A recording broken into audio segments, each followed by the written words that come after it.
चूहे का बड़ा सा बिल था जो अपने परिवार के साथ रहता था। एक दिन उसी पेड़ के पास एक व्यापारी आकर बैठ गया। उसके पास अनाज से भरा हुआ एक थैला था। अरे वाह, इस थैले से तो खुशबू आ रही है।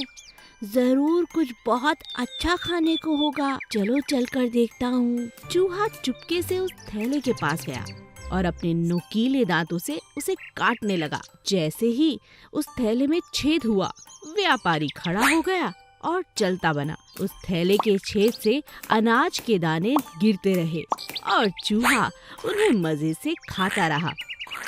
अरे वाह, कितने स्वादिष्ट दाने हैं। चलो चलो दाने खाते हैं। आज तक दावत हो गई, मजा आ गया।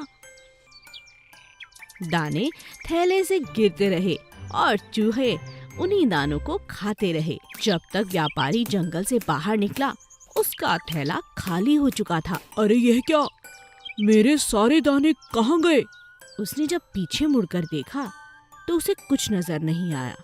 ओहो, लगता है मेरे थैले में छेद हो गया और सारे दाने बर्बाद हो गए। मुझे अगली बार से ध्यान रखना होगा।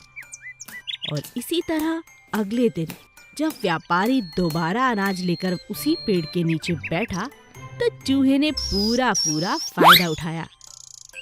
अरे वाह, ये तो आज फिर यहाँ आ गया। चलो इसके थैले में छेद करते हैं। चूहों ने मिलकर उसके थैले में 2-4 छेद कर दिए। जैसे ही व्यापारी अपने घर जाने के लिए उठा, छेद से अनाज के दाने फिर से गिरने लगे। चलो चलो खाते हैं, आज फिर दावत होगी। जंगल से बाहर निकलने से पहले जैसे ही व्यापारी की नजर अपने थैले पर गई, वो फिर खाली था। लेकिन इस बार उसने चूहों को देख लिया था। अच्छा, तो ये बात है। इन चूहों ने इस बार भी मेरा थैला खाली कर दिया। मैं तो समझता था ये मेरी नादानी है, मगर इसके पीछे ये चालाक चूहे हैं। इन्हें मजा चखाना होगा। अगले दिन व्यापारी अपने थैले में लाल मिर्ची भर कर लाया और पेड़ के नीचे बैठ गया। जब चूहों ने उसमें छेद किया तो उनके मुंह में मिर्ची के दाने चले गए। अरे बचाओ बचाओ बचाओ, मेरे मुंह में जलन हो रही है। ये क्या लेकर आया है आज ये व्यापारी? अरे मेरे मुंह जल गया, बचाओ बचाओ बचाओ। हंसता हुआ व्यापारी अपनी मिर्ची लेकर वहाँ से चलता बना और चूहों को अपनी गलती का पछतावा हुआ। 2 बिल्लियाँ और बंदर। एक शहर में 2 बिल्लियाँ थीं। वो दोनों साथ साथ खेलती और खाना भी साथ साथ ढूंढती। एक का नाम था लूसी और दूसरी का नाम था पूसी। दोनों खाने के लिए बहुत झगड़ा भी करती थी। दोनों चोरी करने में बेहद माहिर थी। जब भी किसी के घर का दरवाजा खुला रह जाता, वो तुरंत जाकर रसोई से दूध पी लेती। एक बार वे दोनों खाने की तलाश में घूम रही थी। अचानक रास्ते में उन्हें एक रोटी दिखाई दी। लूसी ने कहा, अरे वाह, ये कितनी स्वादिष्ट रोटी है। मेरा तो खाने का इंतजाम हो गया। पूसी ने कहा, क्या कहा? यह रोटी मेरी है, मैंने इसे पहले देखा था। तुम जाओ यहाँ से। लूसी ने कहा, क्या? तुम हमेशा दूसरों का खाना खाती हो, दूसरों से छीनती हो। चली जाओ यहाँ से। ये मेरी रोटी है, मुझे बेवकूफ मत बनाओ। यह रोटी मेरी है, लालची कहीं की। मेरी मेरी मेरी मेरी। दोनों बिल्लियाँ जोर जोर से रोटी के लिए आपस में झगड़ने लगी। तभी वहाँ उनका दोस्त बंदर आ गया। बंदर ने कहा, इतनी सी बात पे क्या झगड़ना, मैं इस रोटी को आधा कर देता हूँ, तुम दोनों उसे खा लो। हाँ बंदर, हमारी बहुत मदद हो जाएगी। ये तो मुझसे हमेशा लड़ती रहती है। लो, हो गए रोटी के 2 टुकड़े। नहीं नहीं, इसमें एक छोटा है। लाओ, मैं अभी बराबर कर देता हूँ। अरे ये अभी भी छोटा है। लाओ, मैं फिर बराबर कर देता हूँ। बस इसी तरह चालाक बंदर ने थोड़ा थोड़ा करके पूरी रोटी को खा लिया और दोनों बिल्लियाँ यह देखकर सर पकड़ने लगी। अरे ये हमने क्या किया? ये चालाक बंदर तो हमारी रोटी खा गया। ठीक ही कहा है किसी ने, झगड़ा करने से कुछ नहीं होगा। इससे अच्छा तो हम दोनों बांट कर इस रोटी को खा लेते, है ना पूसी? हाँ हाँ लूसी।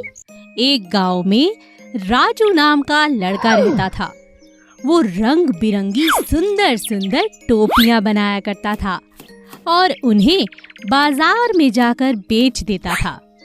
उसकी सुंदर सुंदर टोपियां सभी को बहुत अच्छी लगती थी। एक दिन राजू जब टोपियां बेचने बाजार जाने लगा, रास्ते में उसे बहुत तेज भूख लगी, तो वह खाना खाने के लिए एक घने आम के पेड़ की छांव में बैठ गया।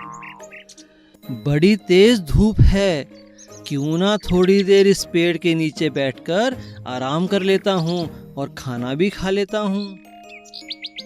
थका हारा राजू पेड़ के नीचे आराम करने लगा।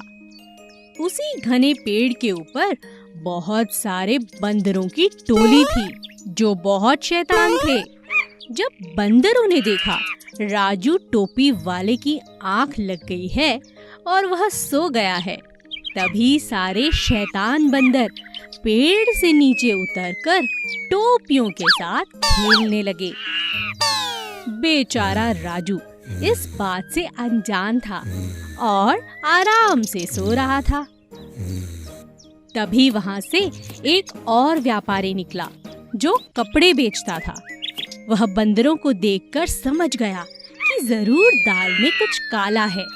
थोड़ी और पास आने पर उसने राजू टोपी वाले को सोते देखा और उसे उठाने लगा।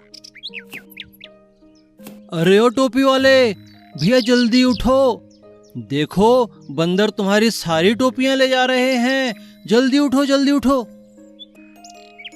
क्या? अरे अरे अरे मेरी टोपी! भाई तुम ही कुछ मदद करो ना। व्यापारी बहुत होशियार था, उसने राजू की मदद करने की सोची। अचानक व्यापारी ने जोर जोर से हंसना शुरू कर दिया। सभी बंदरों का ध्यान व्यापारी की तरफ चला गया और वे सब जोर जोर से हंसने लगे। व्यापारी समझ गया कि बंदर उसकी नकल कर रहे हैं। तभी व्यापारी ने अपनी और राजू की टोपी जमीन पर फेंक दी। सभी बंदरों ने वैसा ही किया जैसा व्यापारी ने किया था। एक दूसरे की टोपी उतारकर जमीन पर फेंक दी और इस तरह टोपी वाले राजू को अपनी सारी टोपियां वापस मिल गईं और बंदर व्यापारी के साथ जोर जोर से हंसने लगे। उदास राजा शेर। एक दिन राजा शेर का मंत्री भालू जंगल में घोषणा करता है, सुनो सुनो सुनो, राजा शेर बहुत दिनों से उदास हैं। जो कोई भी राजा जी को हंसाएगा उसे बड़ा इनाम दिया जाएगा। आप सभी का स्वागत है, आइए और हमारे राजा को हंसाइए। ये बात जंगल में आग की तरह फैल गई। जंगल के सभी जानवर राजा को खुश करने के प्रयास करने लगे। सबसे पहले एक हाथी उन्हें खुश करने की कोशिश करता है। हाथी अपनी सूंड से तरह तरह के करतब दिखाता है, लेकिन राजा को हंसी नहीं आती। फिर बंदर की बारी आती है। मैं आपको हंसाने की कोशिश करता हूँ राजा जी। बंदर अपने बहुत अच्छे अच्छे करतब दिखाता है, मगर वह भी हंसाने में नाकामयाब होता है। इसी तरह सभी जानवर कोशिश करते हैं, लेकिन किसी को भी कामयाबी नहीं मिलती। अंत में नन्ही चींटी की बारी आती है। राजा के मंत्री भालू को लगता है किसी को इनाम नहीं मिलेगा। इतनी छोटी सी चींटी हमारे राजा को कहां से हंसाएगी। जब अच्छे अच्छे बड़े बड़े जानवर नहीं हंसा पाए तो ये चींटी क्या हंसाएगी।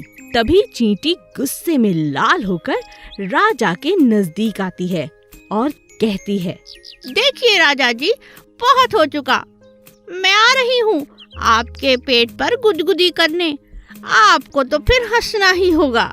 अपनी तरफ गुस्से में चींटी को आता देख राजा की हंसी निकल पड़ी।